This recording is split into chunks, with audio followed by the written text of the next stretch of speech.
should I say, buenas noches. I'm joining you tonight from a town called Toluca in the mountains just outside Mexico City. And you know, it occurred to me that we don't get a lot of information outside the media bubble about what Mexico's really like.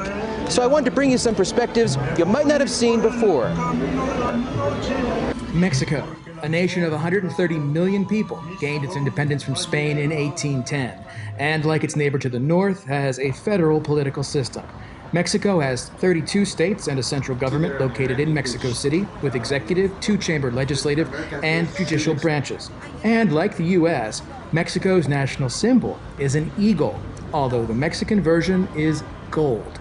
And Mexico is 93% Christian, with 83% of residents belonging to the Roman Catholic Church. Oh, and there's the food. Lots of meat cooking on open flames, families enjoying the outdoors, and sunshine. But Mexican life isn't covered much in today's news due to the never-ending issues over its border with the U.S. and the question of what to do with thousands of migrant families from Central America seeking asylum. Then there's President Trump, whose negative comments about Mexicans during his 2016 campaign kickoff did more than score some political points. It hurt people. But this man is kind of against us. Not really against the government, but against us. Or at least that's what we feel. Mexico has been absolutely terrific for the last 4 days. The president's approach to Mexico is based largely on what he says is an uncontrolled southern border and rampant crime. And he's made numerous threats to shut the border down entirely.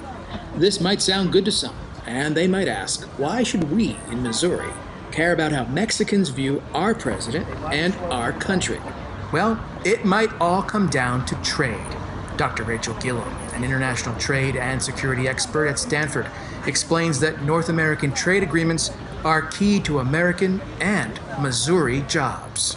If NAFTA or USMCA is eliminated or the deal doesn't go through, this could be really problematic for job losses in the United States. Certain economists estimate that 1.8 to 3.6 million jobs could be lost, mostly blue-collar jobs. When thinking about Missouri, Mexico is Missouri's second largest export market after Canada. So the Chamber of Commerce estimated that Missouri can lose up to 250,000 jobs if USMCA doesn't go through. So this is really problematic. You know, this accounts for the amount of trade with Mexico and Canada accounts for 56% of Missouri exports. So it accounted for $7.8 billion worth of trade. So this is really significant for Missouri. To be sure, international trade is a complex issue, as is figuring out how to bring more manufacturing jobs back to the U.S. But clearly, things aren't helped by losing additional jobs and profits in our relationship with Mexico. So it's probably a good idea for Missourians to look beyond the border issues with Mexico. If they do, they'll likely see a country that reminds them of their own. Indeed, Mexico and the U.S. have a lot more in common than you might think, including a varied interest in politics. Dr. Leticia Ares is a local university professor who studies Mexico's relationship with the U.S. Who are interested?